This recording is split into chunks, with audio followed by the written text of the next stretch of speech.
Messieurs et dames, c'est l'heure du slam. Après avoir passé au concours J'ai un incroyable talent organisé par Nyota Télévision et autres concours universitaires, ces jeunes ont décidé de créer leur propre mouvement. Celui-ci se nomme tout simplement Courant des libres pensées en poésie, mouvement né de la créativité d'étudiants issus de diverses facultés. Nous nous sommes dit de créer un club justement pour commencer à nous produire et organiser des événements tels que le spectacle que nous venons de produire aujourd'hui. Le 24 janvier 2025, l'amphithéâtre de la faculté des lettres est plein du monde.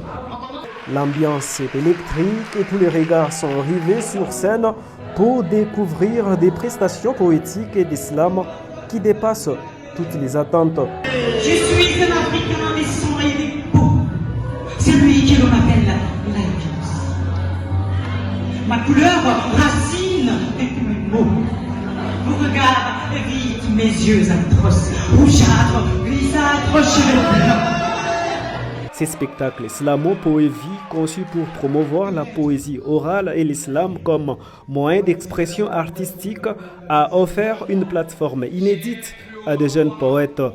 Alors notre objectif, c'est justement de promouvoir cet art, la poésie, parce qu'aujourd'hui avec la poésie on peut communiquer, avec la poésie on peut informer, avec la poésie on peut changer le monde, tout comme avec la musique. Ils ont pu ainsi explorer une multitude de thématiques allant de l'amour. Je pense à lui, à construire. Je pense à nous courir, à se sourire. À la société.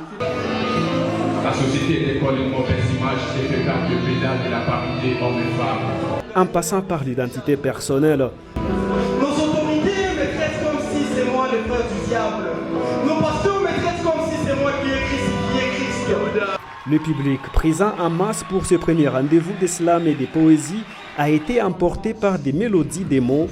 La créativité et les talents des artistes ont fait vibrer l'auditoire et a créé un moment de partage intense.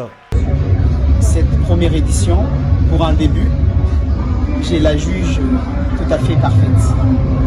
Si une œuvre humaine n'est toujours pas parfaite, il y a toujours des imperfections, mais pour notre premier pas, je juge bon que ça promet. Et la suite sera plus merveilleuse. Ces jeunes, je les ai connus par le plus grand des hasards au travers un concours interuniversitaire de poésie. Ils ont été fascinants, parlant et démontrant les mots qui sévissent dans notre ville. Avec ces mouvements de libre pensée en poésie, Lubumbashi se découvre alors comme un véritable vivier des talents. Viens célébrer avec moi cet art qui fait notre identité, cet art qui résonne dans nos avenues, dans nos cités, cet art qui fait notre beauté, notre unité, notre fierté. Je ne parle pas de la poésie, je parle d'un autre art, je parle de notre art, la rumba. La scène artistique locale s'enrichit et chaque performance est une invitation à réfléchir, à ressentir et à rêver.